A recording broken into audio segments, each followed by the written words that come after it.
paz entre os homens. Eu não sei se em algum momento algum de vocês já me ouviram ministrando sobre isso.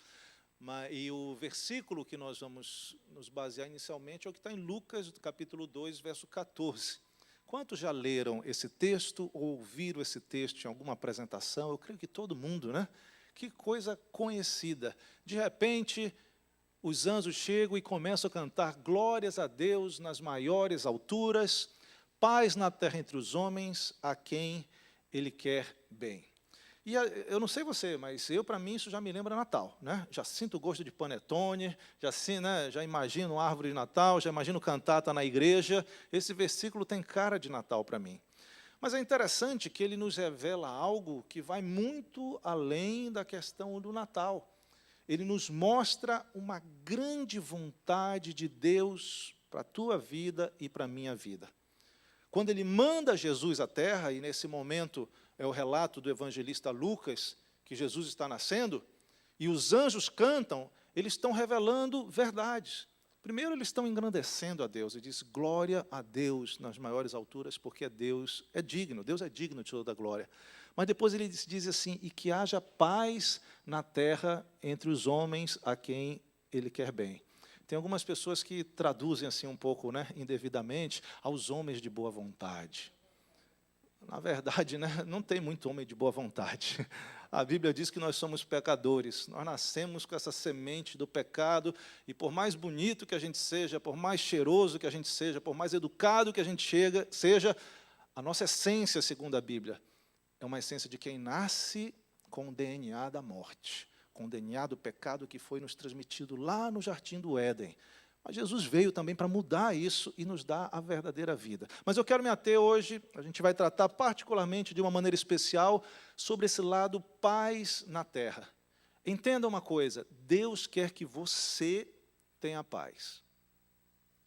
Deus quer que a sua família seja um lugar onde exista paz.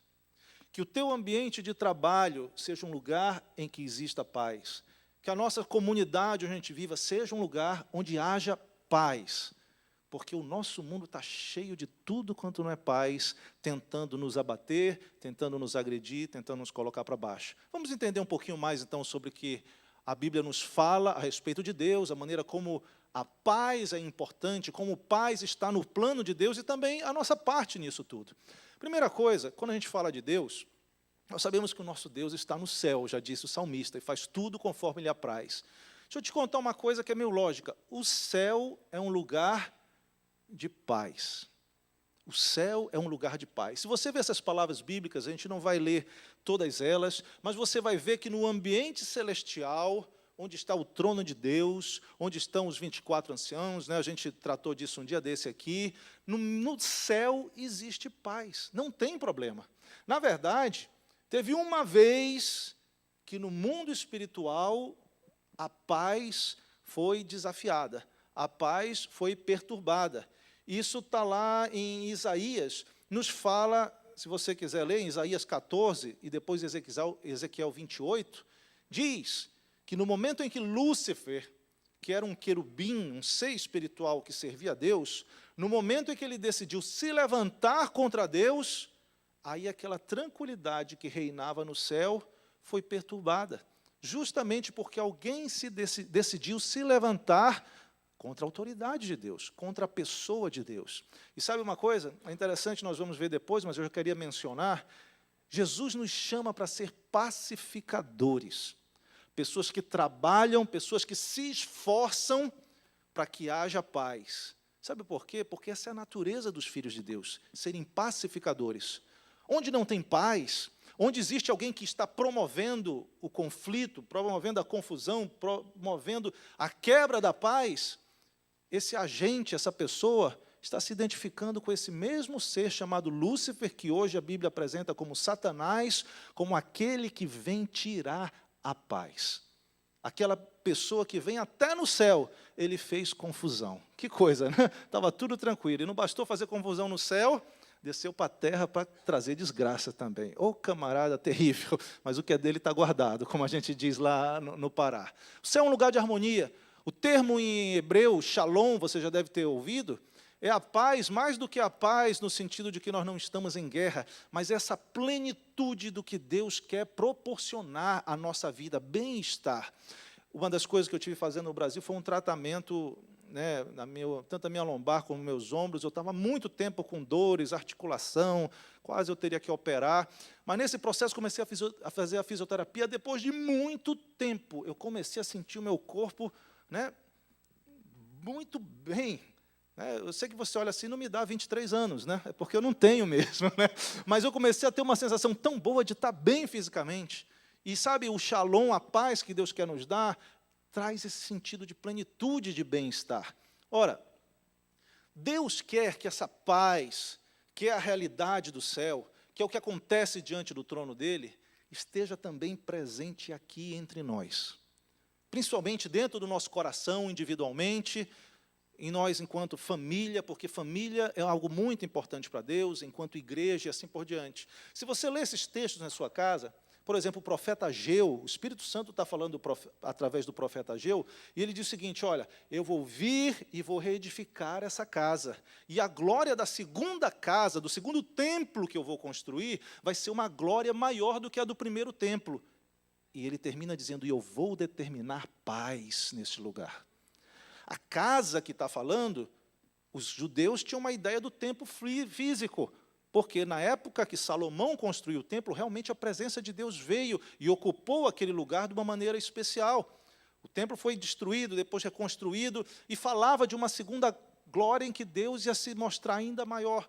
Só que nós entendemos, depois da vinda de Jesus, que a casa maior e mais importante é a própria igreja do Senhor. Porque Deus não habita em templos feitos por mãos humanas, mas Ele habita dentro dos corações que foram purificados através do sangue de Jesus e da obra que Ele fez no Calvário. Então, essa glória da segunda casa é justamente a igreja que somos nós, não é esse templo aqui tão bonito. Somos nós enquanto corpo de Cristo aqui na terra. Você entende isso, não entende?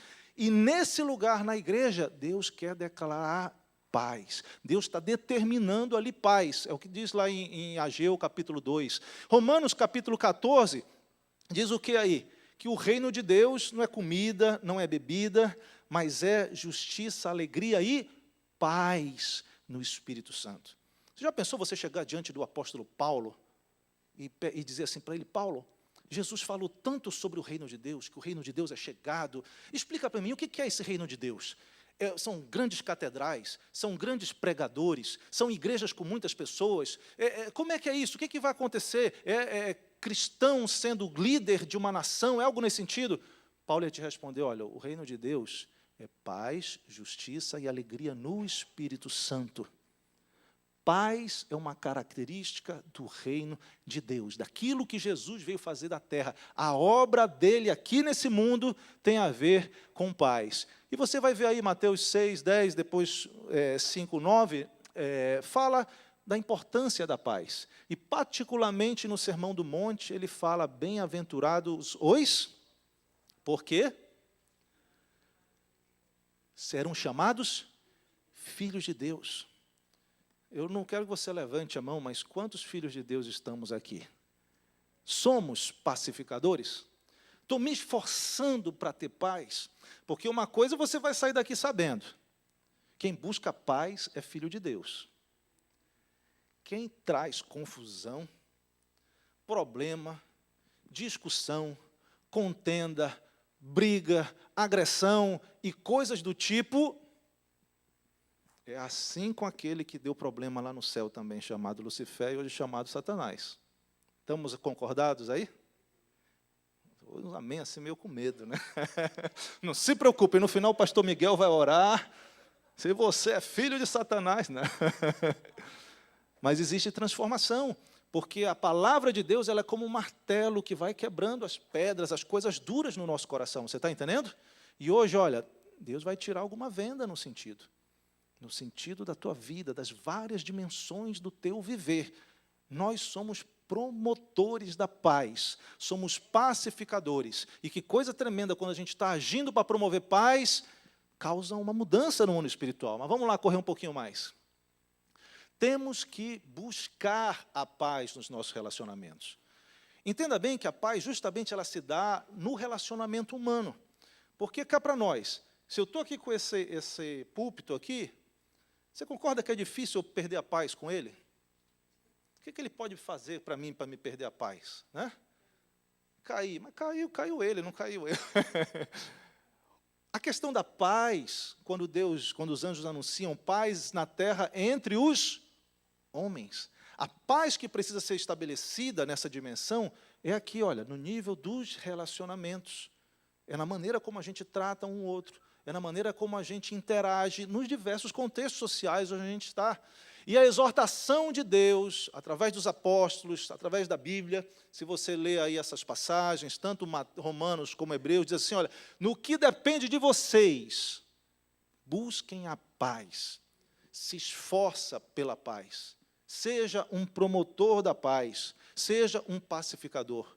E é interessante que no trecho ali de Mateus 7, é a chamada regra de ouro, que nos ajuda muito. Já fica, digamos assim, uma dica, né, sobre como alcançar a paz. Jesus diz o seguinte, não faça com a outra pessoa que você não quer que seja feito com você. E, gente, deixa eu falar um negócio, eu não sei vocês, mas, para mim, esse é um dos maiores problemas da raça humana e dos nossos problemas. E, olha, aqui, né, estamos em brasileiro, a nossa cultura brasileira tem umas coisinhas disso. Aquela história do malandro. Né? Quantos cariocas... Não, estou brincando. Estou brincando, mas você... Aquele conceito que, inclusive, está sendo muito trazido à tona por essas questões dos problemas políticos lá no Brasil, sobre a gente querer levar vantagem todo o tempo. Agora, entenda, se eu estou me relacionando com essa pessoa e todo o tempo eu estou fazendo uma maneira de levar vantagem, significa que alguém está perdendo vantagem. Verdade? E Jesus vem com a regra de ouro, esfrega na minha cara e diz, não faça com o outro o que você não quer que faça com você. Porque no dia que o outro, que está perdendo vantagem, descobrir, e ele talvez não vai ser um pacificador, ele vai querer quebrar minha cara, porque ele vai perceber que ninguém gosta de ser passado para trás. E a paz que deveria existir entre nós dois vai deixar de existir. E o propósito de Deus, que é que nós, seres humanos, vivamos em paz, não vai se tornar realidade. Nós estamos acompanhando junto até aqui, irmãos? Amém? Não faça com o outro. Provavelmente, se você obedecer esse pequeno mandamento de Jesus, você vai começar a experimentar paz nos teus relacionamentos como não tinha experimentado até então. Agora, se a paz que Deus está colocando aqui, que os anjos cantam, paz entre os homens, se dão entre os relacionamentos, vamos então ver algumas características dos nossos relacionamentos. Como é que a gente se relaciona um com o outro? Primeira coisa que você se relaciona com uma pessoa, olha, é através da tua vida mental. É através daquilo que você pensa, daquilo que vem aqui. Eu não sei quantos de vocês já tiveram uma experiência, eu já comentei um pouquinho sobre isso aqui. Quantos já conheceram uma pessoa, né? Vou lhe apresentar, deixa eu te apresentar aqui o fulano. Você olha para aquela pessoa, parece que é teu chapa desde sempre. Parece que você conhece ela já há uns 73 anos, mais ou menos. Você já teve essa experiência? Tem uma expressão, né, lá no... O santo bateu. Já ouviram, né, essa expressão? Não acontece isso, não tem essas pessoas... A gente não vai entrar na discussão psicológica do porquê, etc., disso. Eu só estou trazendo esse exemplo. Por outro lado, não tem aquelas pessoas que de repente te apresentam e você conhece, e o santo não bate. Esqueça essa expressão. Né? Parece que trava. Olhou assim, não me desceu. Você já conhece alguém que já passou por isso? Você não, que só tem gente boa aqui, né?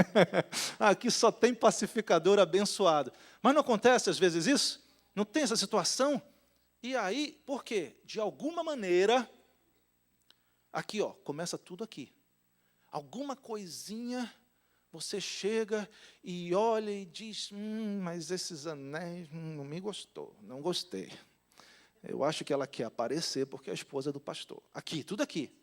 Você nem conhece a indivíduo, você nunca viu, você está tendo um contato naquele momento, mas a tua cabeça começa a trabalhar. E começa a trabalhar não no sentido da paz, começa a trabalhar no sentido do atrito, no sentido de sentimentos negativos, no sentido de confusão, de competição, de julgamento e assim por diante. Gente, isso é batata, né? Você que veio pela primeira vez aqui, quando o pastor falou, olha, o César vai falar, que olhou e digo, olha, Papai Noel, né, gordinho, com barba e tal. Às vezes é aqui, olha, principalmente aqui, nós começamos a nos relacionar com as pessoas na nossa mente. E que tipo de projeção mental, que tipo de julgamento mental eu e você costumamos fazer das pessoas? A gente julga pela aparência? A gente julga pelos bens? A gente julga por alguma atitude que viu? É interessante aí, a Bíblia tem vários exemplos sobre isso. 1 Samuel, Eli era o sacerdote de Deus naquela época em Israel. E aí entra uma mulher na igreja, naquela época não era uma igreja, né? Ela entra no local de oração e se lança, ela está angustiada, ela quer ter um filho, não tem, ela passa por muita humilhação, e essa mulher estava numa oração tão intensa e tão esgotada, que ela já nem ora mais com palavras, ela só está movendo os lábios. E o sacerdote, o homem de Deus, olha e disse, encheu a cara de cachaça e veio para a igreja. Né? Isso é na linguagem de hoje, a tradução da Bíblia na linguagem de hoje. E ele diz, mulher, deixa da cachaça. Ele olhou, ele fez a fotografia do que ele estava vendo naquele momento, e na cabeça dele ele estabeleceu um julgamento. E ele disse, essa mulher está bêbada e veio desonrar o espaço de oração. E ela disse, meu Senhor, não me tenha como uma mulher embriagada, eu sou uma mulher angustiada de espírito. Aquela mulher estava passando por um processo de intercessão muito grande. Ela estava tendo um nível de oração e de busca pelos próprios propósitos de Deus que estavam conectados à vida dela. Aquela mulher ia, dentro de pouco tempo, ser mãe do profeta Samuel, profeta de Deus, que estabeleceu coisas tremendas ali. Mas quem tirou a foto dela naquela hora, o próprio sacerdote, o homem de Deus, disse, é uma embriagada. Você concorda que a gente corre muito risco ao julgar as pessoas? Agora, eu não sei você, eu julgo direto as pessoas. Eu, né? Márcia está comigo, estamos juntos no julgamento. Ela deu um amém ali, o resto está tudo mentindo. Esse é um risco que a gente tem, gente, de olhar para as coisas de uma maneira superficial e começar a dar opinião. O segundo texto ali de 2 Samuel, Mical era a mulher do rei Davi. O rei Davi estava passando por um avivamento na vida dele. O país estava se avivando, o país de Israel. A arca de Deus, que era a presença de Deus, que tinha passado anos longe do centro de poder da nação, eles estão trazendo. Gente, é Deus vindo para ser estabelecido ali perto do rei de Israel. E Davi está tão contente, ele pulava mais do que a Roberta hoje no louvor aqui pulava. Né? Ele estava super contente, ele tirou parte da roupa dele para dançar e celebrar a Deus. E Mical estava lá do alto do aposento dela, da casa dela, e julgou o rei. E disse, quando Davi chega todo contente, né? Tipo, missão cumprida, povo abençoado, a presença de Deus, a arca de Deus com a gente. Ele chega todo contente em casa e a mulher disse, que papelão, seu Davi. Se expondo como se fosse um vagabundo no meio do povo. Você é o rei de Israel, será que eu preciso te ensinar? E ó, começou a falar um bando de coisa. Ela não conseguia ter, inclusive, discernimento espiritual do que estava acontecendo naquele momento, do significado que era e do próprio plano de Deus para a nação de Israel, a arca de volta. Mas ela julgou Davi. Quantas vezes, né, no meio dos cultos, talvez se alguém faz uma coisa um pouquinho diferente, na hora do, como é a música, né? Livre para correr, eu não gosto quando ele corre. O que é isso? É um julgamento, aqui na nossa cabeça. E, de repente, eu paro de gostar da Roberta porque ela correu no hino, eu acho que não tem que correr. Nós começamos a julgar a adoração do outro, como Mical fez. E tem um detalhezinho que você sabe, que um comentário a respeito de Mical, lá depois, um pouquinho, diz assim, e Mical morreu estéril. Ou seja, para aquela época era uma vergonha uma mulher não poder ter filhos. E aquela mentalidade estéril que ela tinha, aquela mentalidade julgadora que ela tinha, aquela mentalidade que queria tolir a adoração a Deus feita pelo próprio rei, parece que incorporou no seu corpo, e aquela mulher não teve filhos. Julgamento. A gente começa a se relacionar com as pessoas através do nosso julgamento. Aí tem outros textos, a gente não vai ter tempo de ler, mas agora eu quero que você pense comigo que existe uma realidade, que você entenda, porque se você entender isso aqui, eu creio que vai abrir assim uma luz na sua cabeça e os teus pensamentos vão começar a funcionar diferente em relação às outras pessoas. Se você quiser até abrir a tua Bíblia aí. Gente, existe uma realidade espiritual ligada aos pensamentos que chegam à nossa mente. Em Mateus, no capítulo 16, tem um momento que Jesus chega para os discípulos e pergunta: e aí, quais são as fofocas a meu respeito?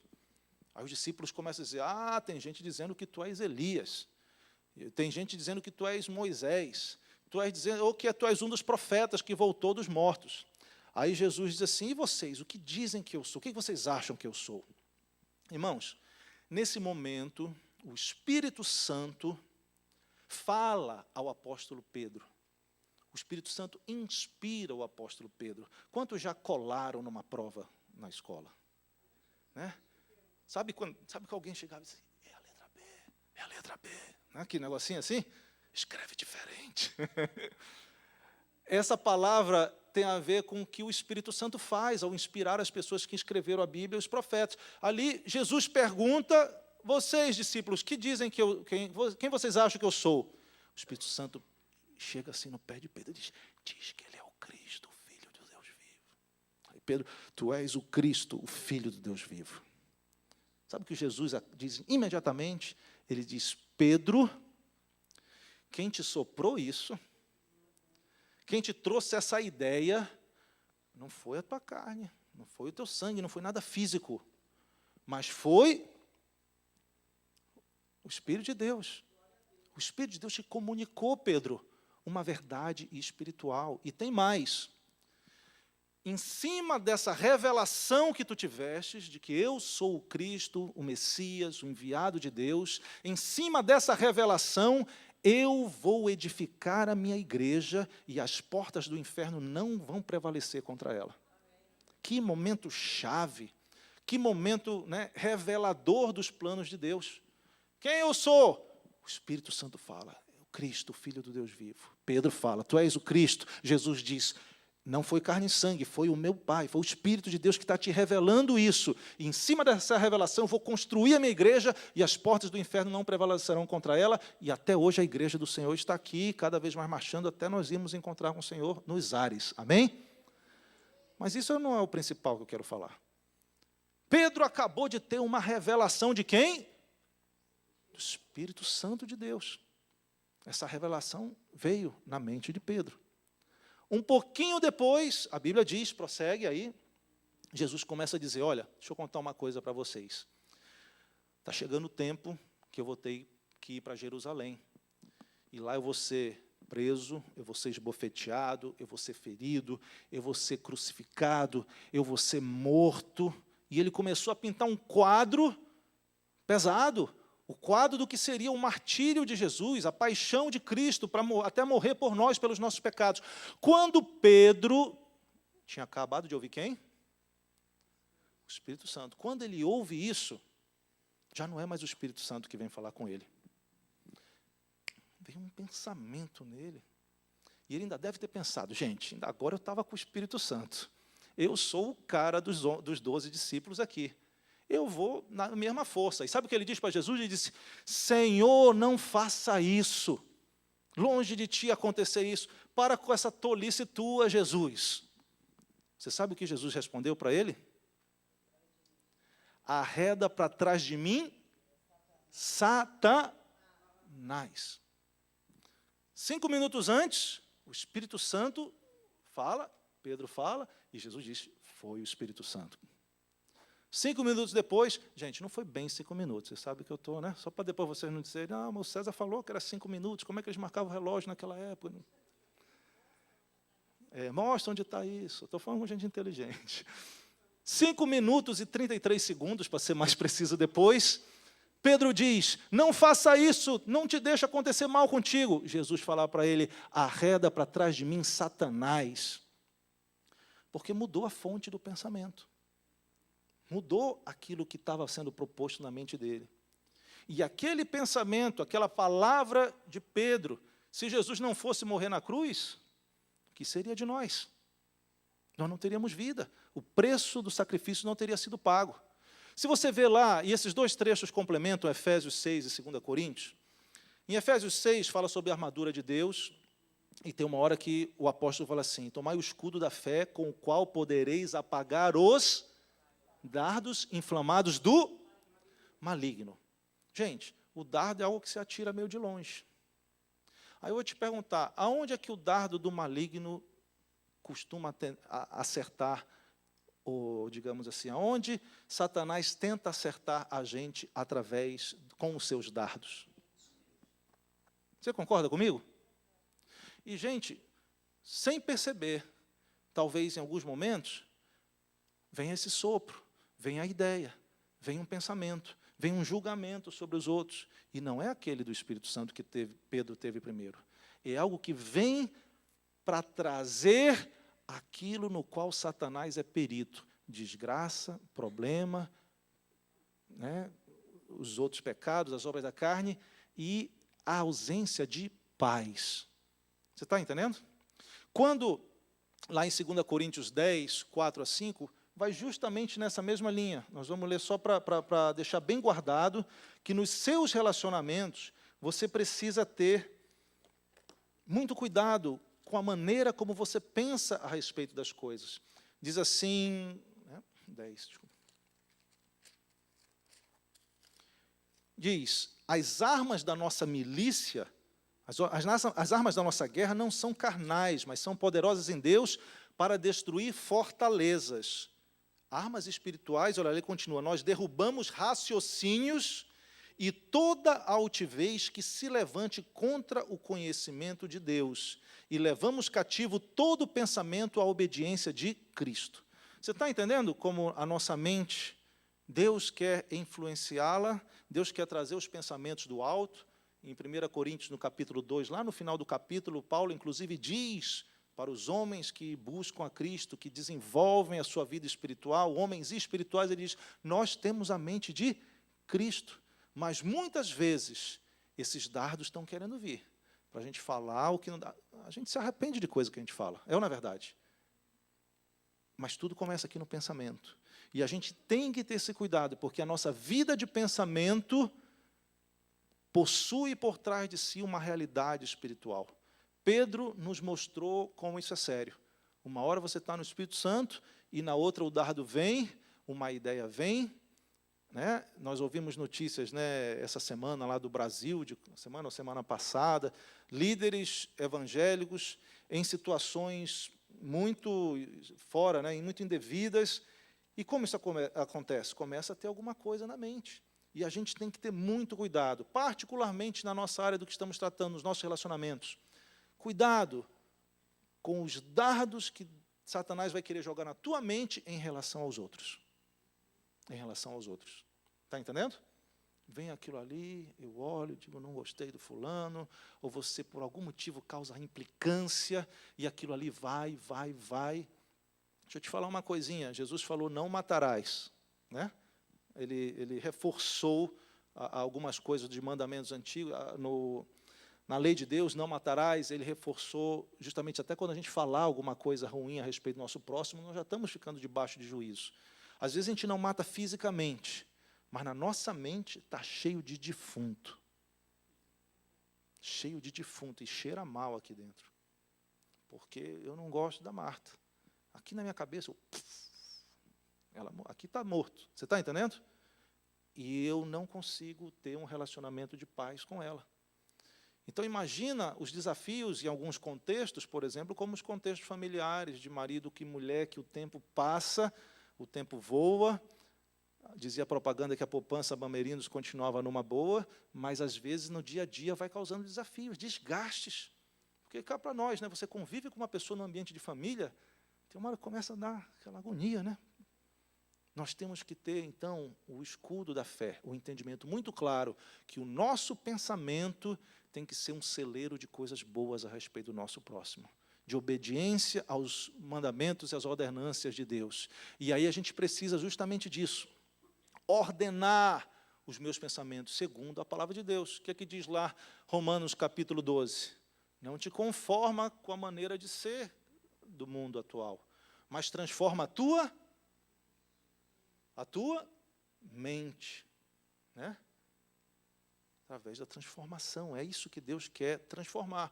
Eu citei já Coríntios, que nós temos a mente de Cristo, e o Salmo 19 diz que a lei do Senhor é perfeita e restaura a alma. Quem nós somos aqui? A nossa mente também é restaurada pela palavra de Deus. Então, nos nossos relacionamentos, a partir de hoje, quando você olhar para aquela pessoa e dizer assim, não gostei, o santo não bateu, aí você vai dizer assim, mas a minha mente não é alvo de tiro ao árvaro de Satanás, que vai ficar recebendo o dardo dele para pensar mal das pessoas. A minha mente é destinada a ser igual à mente de Cristo. Por mais que o meu olho tenda a julgar uma coisa, eu vou pensar diferente. E eu vou pensar que o plano que Deus tem para essa pessoa, eu posso até não estar gostando muito do jeito dela, mas o plano que Deus tem para essa pessoa é de salvação, é de transformação, é de bênção, é de vida eterna, porque esse é o propósito de Deus para todos os homens. Você está entendendo isso? Nosso problema é que a gente não consegue olhar os outros com os olhos de Jesus.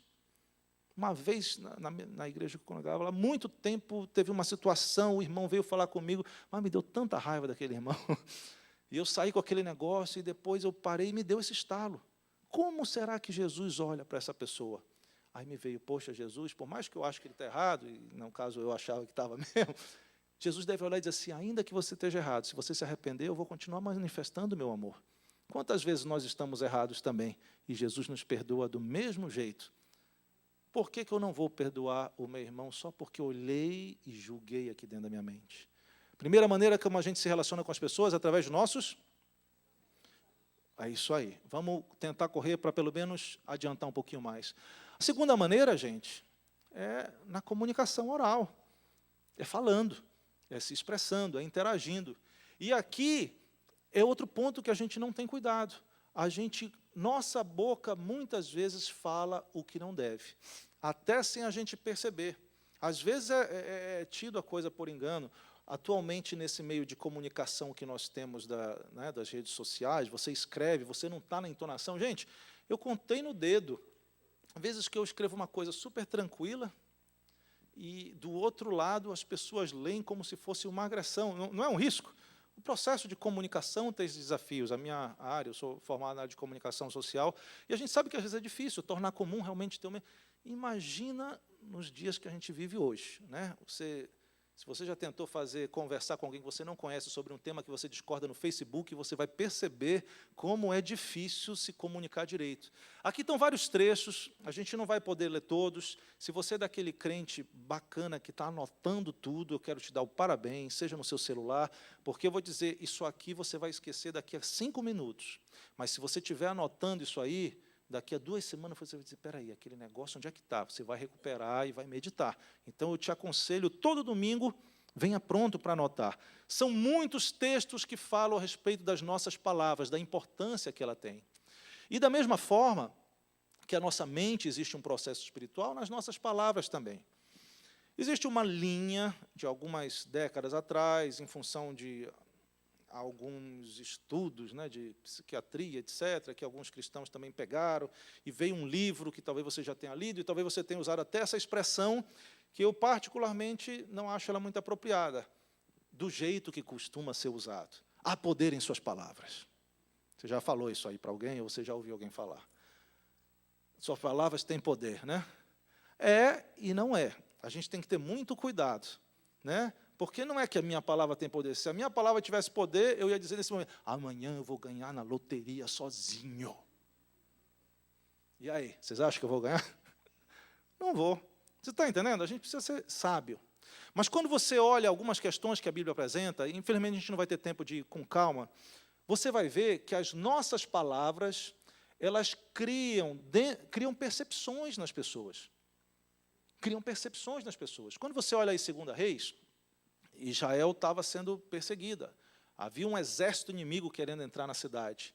E mandaram relações públicas do exército inimigo. E ele começou a contar tudo o que o rei tinha feito, esse rei inimigo de Israel, tinha feito com as outras nações. E ele começou a falar isso na linguagem que os judeus conseguiam entender. E o rei ainda dizia assim, ei, fala na outra linguagem para o pessoal. Não, ele fez que, sabe por quê? Porque ele queria que aquelas palavras que estavam sendo proferidas, de escárnio, de zombaria, ele diz assim, o Deus das outras nações não salvou essas nações, o Deus de vocês também não vai salvar vocês, vocês vão morrer. Ele queria que aquilo causasse medo. As nossas palavras causam impressões, sentimentos na vida das outras pessoas.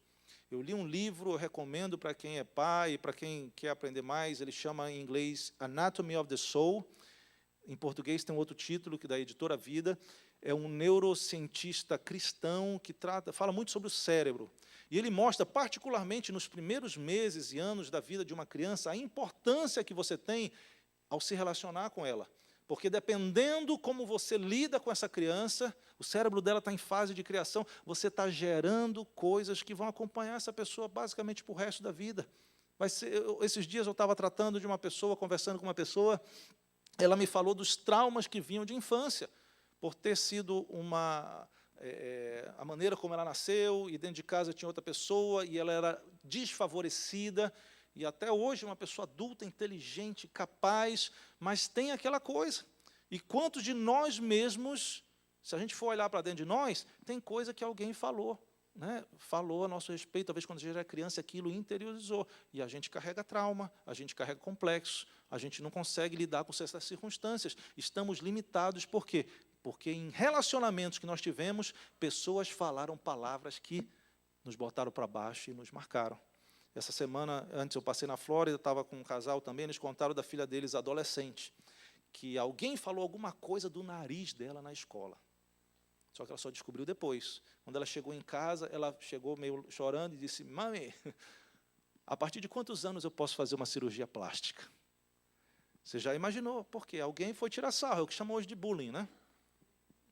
Mas aquilo causou alguma coisa. E se não for bem conduzido, começa vidas a ficarem totalmente sem paz. O propósito de Deus de ter paz, ele acaba não acontecendo. Por quê? Por causa das palavras que nós usamos nos nossos relacionamentos. Vamos correr rapidinho, então. O que eu queria particularmente que nós entendêssemos, não deve sair da nossa boca nenhuma palavra torpe. Somente deve sair para que cause edificação. Gente, que coisa boa é a gente elogiar as pessoas, né? É dar parabéns, olhar, poxa, que cachecol, como é que chama? Cachecol bonito, né? De repente, se eu não gostei do casaco, eu vou elogiar o cachecol. Porque eu sou pacificador. Você está entendendo? Mas a gente é o contrário, a gente é complicador. Mas esse casaco não combinou nada com... Se você não pode, procure aquilo que você vai poder elogiar. Procure aquilo que vai ser uma palavra que vai fortalecer essa pessoa. Porque, em geral, o que existe são situações e palavras que vão tirar a paz. Então, pense, nossas palavras, a gente tem que ter muito cuidado com elas, porque tem uma realidade espiritual. E, lógico, também através das nossas ações. Você vai ver aí também vários textos que mostram como ações que pessoas tomaram causaram um impacto na vida delas. Vai desde no começo da criação. Caim matou seu irmão e ficou debaixo de uma maldição. Se você vai ver Sodoma, por exemplo, eles tinham uma prática, eles tinham ações nos seus relacionamentos, e eram práticas e ações abomináveis diante de Deus, e a consequência veio. Então, quantas vezes as nossas ações, à medida que nós nos relacionamos com as pessoas, elas podem ser um complicador para que a paz de Deus esteja presente. Realmente, infelizmente, a gente não vai ter tempo de ver tudo isso, mas eu queria que você entendesse. Vamos agir para com os outros. Vamos fazer para com os outros aquilo que vai trazer paz, aquilo que vai causar paz. Eu cheguei aqui... um dos motivos que eu fiquei um pouquinho mais no Brasil era porque eu estava tentando vender meu carro lá, e demorou um pouco esse processo. Vendi meu carro e ainda passei uns 10 dias no Brasil. O meu carro era um carro bacana, na realidade brasileira, e a minha irmã tinha um carrinho mais simples, e ela estava viajando. A minha irmã é missionária, estava divulgando umas coisas, E o carrinho estava lá, graças a Deus me serviu. Em Belém chove muito, eu tenho uma moto, mas às vezes eu precisava do carro. E eu usei o carro e disse, pô, eu vou botar gasolina antes de ir para ficar direitinho. Só que na correria, meu avô foi de madrugada, eu não botei gasolina, ele estava bem baixo. Agora, essa semana, ela me mandou uma mensagem. Tu achas bonito me deixar na pane seca, no meio da rua? Sincero, não foi a palavra mais doce que você pode, né? Mas isso aqui justamente para a gente fechar. Como a gente pode agir de maneira a garantir paz. Aí eu li aquilo, eu não sei vocês, mas irmão, às vezes irmão não compete com outro irmão, não tem aquele negócio assim, né? Cada um tem a sua maneira. Aí eu me deu aquele negócio, já ouvi agora. Mas aí eu parei e pensei, eu digo, gente, eu estou errado. Era para eu ter feito uma coisa, esqueci de deixar o dinheiro lá. O que eu vou fazer? Vou colocar em prática essa mensagem, porque senão, quando eu for pregar na Bíblia lá, vou estar o maior, né, hipócrita, falando uma coisa. Aí eu, em primeiro lugar, bom dia. Né? Só aí, aprendam. Desse bom dia que já quebra um pouquinho. Né?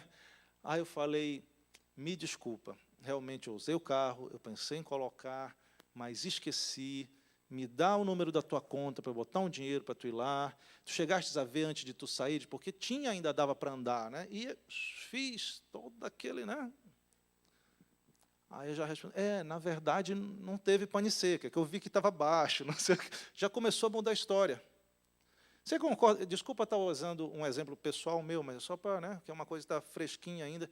Você concorda comigo que se eu fosse responder dizendo, como é que, sei lá, tu é burra, como é que tu sai num carro sem olhar o nível de gasolina? Você concorda que outras pessoas poderiam responder exatamente assim? Concorda que você... Não. Era uma opção, você está vendo? Nós temos na nossa vida sempre as opções. Eu vou ser um pacificador ou eu vou ser um instrumento de Satanás para retirar a paz dos ambientes e dos relacionamentos nos quais eu estou? Todo tempo a gente tem essa decisão. É um processo de ser transformado pela palavra de Deus e de querermos realmente cumprir o propósito de Deus aqui na terra. Quando Jesus nasceu, ele disse, os anjos cantaram, paz na terra entre os homens. E a responsabilidade minha e de você, se você é um cristão, se você realmente quer levar a sério a vida de Jesus, não ser um frequentador de igreja, porque frequentador de igreja... Você pode frequentar e fazer o que quiser. Mas o cristão é aquele que quer, anseia, foi transformado por Jesus, quer viver aquilo que Jesus quer. Nós temos essa decisão diante de nós todos os dias. E eu te digo uma coisa, o maior desafio é dentro de casa. Porque é ali onde você já conhece. O negócio é tão sério dentro de casa que Jesus não pôde fazer muito milagre porque ele era conhecido na redondeza dele. Eles disseram, isso aí a gente conhece, é o carpinteiro, filho de José, os irmãos dele estão aqui. Não dão crédito. Tem até uma outra mensagem que eu prego mais sobre isso, mas é por quê? Porque a gente começa a conviver com as pessoas, a gente começa a ver o erro das pessoas. Não existe ninguém perfeito. Eu tomei um susto tão grande quando eu descobri que eu não era perfeito, irmãos. Fiquei abatido. Mas como? E quando a gente começa a perceber que a gente não é perfeito, a gente tem que ter um mínimo de empatia para perceber que essa pessoa do nosso lado, na nossa frente, atrás, talvez seja até menos perfeito que a gente. Porque a gente é bonito, pelo menos, né? Mas eles por aí. Você está entendendo isso, gente? Nós somos falhos. A gente precisa viver o evangelho que Deus tem para nós. Nós precisamos ser moldados para a gente amadurecer espiritualmente e ser um canal de Deus na terra. Pensa por 10 ou 15 segundos aí em duas situações que aconteceu na sua vida. Uma em que você foi pacificador. Tomara que você lembre pelo menos de uma, né? Mas pensa naquela que você não foi. Você foi espezinhador. Você foi complicador, dificultador. Agiu como Satanás agiria e o diabo ainda bateu palma depois que você fez o que você fez. Essa é a nossa realidade humana. Pedro, de uma hora para outra, oscilou entre ouvir a Deus e ouvir e falar as coisas que Satanás tinha soprado para ele. Mas hoje, nessa noite, Deus nos trouxe aqui para mudar a nossa vida. Para fazer de cada um de nós um pacificador. E as coisas vão mudar. Porque muitos dos problemas que a gente vive na questão de relacionamento não é culpa do outro, não é culpa de Satanás, não é culpa, etc. e tal. É culpa minha que não estou sendo um pacificador. Mas hoje Deus veio tirar esse véu da gente achar que a gente é muito bom, da gente achar que a gente tem a palavra certa, que a gente sempre faz as coisas. Não. O nosso chamado não é para estar certo, é para ser um pacificador. Quantos querem paz na sua vida? Paz na sua casa, paz no seu trabalho, paz aqui na igreja. Vamos ser pacificadores. Que tal a gente orar nesse momento? Amém? Reclina a tua cabeça como você está. A gente sempre costuma fazer aqui uma pergunta para as pessoas que vêm, talvez visitando, eu não sei se tem visitante, sobre primeiro a nossa experiência com Deus. Tudo isso que foi falado aqui é uma mensagem voltada para os filhos de Deus, para pessoas que passaram por uma transformação interior, uma transformação espiritual. E Jesus falou disso, que é necessário nós nascermos de novo.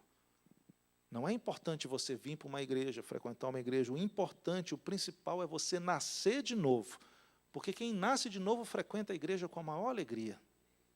Quem nasce de novo ouve as pregações, os ensinos e vai se alimentando disso. Os frequentadores da igreja ficam cansados, estão pensando amanhã, não envolvem na adoração, é diferente. Mas se hoje você quer deixar de ser um frequentador de igreja para ser uma pessoa, um cristão, alguém que nasceu de novo, nós queremos orar juntos. Vai ser a maior alegria do pastor da igreja, de todos nós que estamos aqui, orar junto com você. Porque teve um dia que todos nós passamos por essa mesma experiência. Se você nunca entregou a sua vida para Jesus, especificamente, a gente quer orar por você. Se você levantar a tua mão, nós vamos entender como é um sinal teu de que eu quero ter essa paz. Talvez você esteja vivendo angústias pessoais. Esse mundo que a gente vive tem muitas dificuldades. Nós temos preocupações, nós temos desafios, temos imprevistos.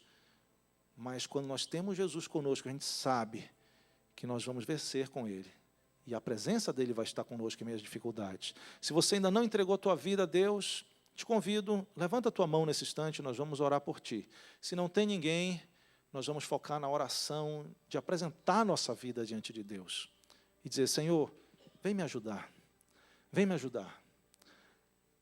O Espírito Santo está aqui para trazer paz no teu coração.